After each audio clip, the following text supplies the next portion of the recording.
Sadgurunath Maharaj Ki Jai, and welcome to Jagadambe Reads Mahabharata 263. As you may remember, Radeya was giving his rude speech. Ask Yudhishthira to be wise enough to give up this unjust demand for a kingdom which does not belong to him. If the Pandavas insist on a war, they will later on remember these, my words. Bhishma did not like these words of Radeya. He became very angry. He said, Radeya, I am sick of your words. Remember what you did when Arjuna fought with 6 great warriors all at once? Very recently. I do not think you like to be reminded of your own behavior.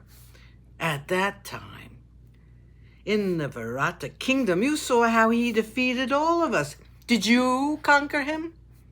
By no means. You had to run away to save your life. If we do not do as the Brahmin says, it is certain that we will all be killed in a battle.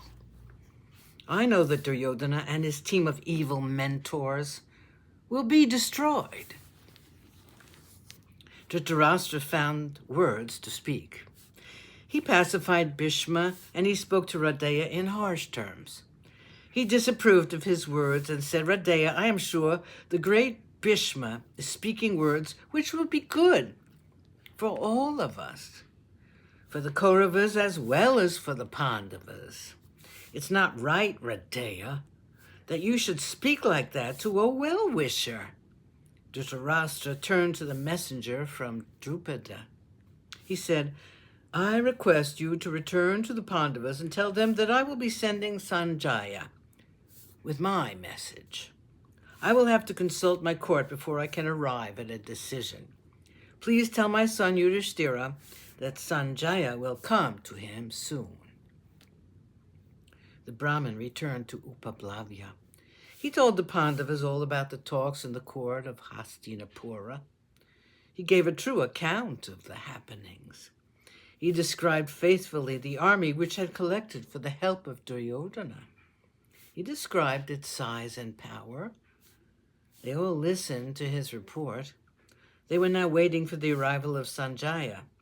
He would bring them the message from the king. Not many days later, he came. Sanjaya was received with great love and respect by Yudhishthira. Mutual greetings were exchanged. The conventional questions and answers were over. Yudhishthira said, Sanjaya, I hope the elders of the court do not speak ill of us.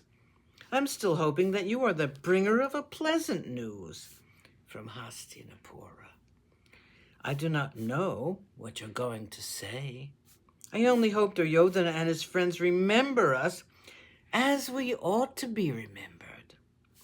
I'm sure they have not forgotten Arjuna and his prowess.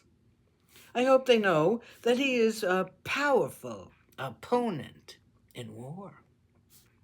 They must also remember Bhima and the excellent manner in which he wields the mace. They must know about the conquests of Bhima during the days of the Rajasuya.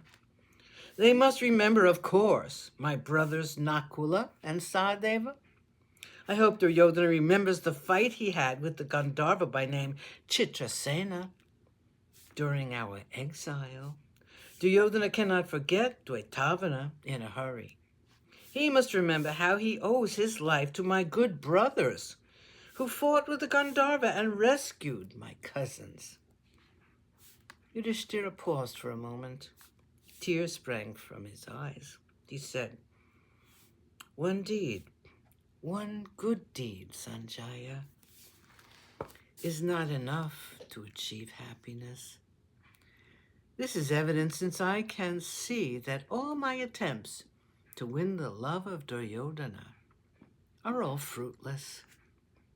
Sanjaya began to speak. He said, in the court of Dhritarashtra, all around Duryodhana there are good people and there are bad people. It will be sinful on the part of Dhritarashtra if he bears any ill will towards you. You are so very righteous. Sadgurunath Maharaj Ki Jai. Thank you for coming, I hope you come again.